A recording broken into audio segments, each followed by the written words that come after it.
কোনদিন কাবাঘরের সামনে গেলে বা কোন আত্মীয় স্বজন গেলে বলবেন, কাবাঘর দেখার সাথে সাথে প্রথম যখন কালো অংশটা চোখে পড়বে, যখন আপনি মসজিদে হেরমের গেট দিয়ে ঢুকবেন, যখন ওই Fahad gate, King Fahad gate আছে, যখন ঢুকবেন অনেক দূর থেকে কালো কালো কাবাঘরের একটু একটু দৃশ্য বেশি উঠবে চোখের সামনে।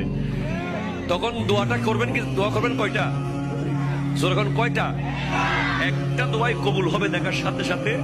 কাবা ঘর দেখার সাথে সাথে প্রথম যে দোয়াটা করবেন ওটা কবুল করবেন কে?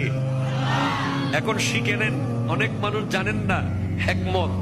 আপনি একটা দোয়া করবেন, একটাই শেষ, একটা সুযোগ পাবেন আপনি, কিন্তু আপনি এমন এক দোয়া করবেন যেন যতদিন ওখানে থাকেন প্রত্যেক দোয়া কবুল হয়ে যায়। এই হিকমতি দোয়াটা শিখে নেন।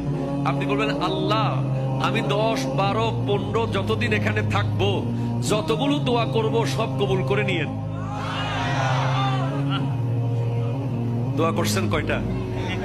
পাবেন কয়টা?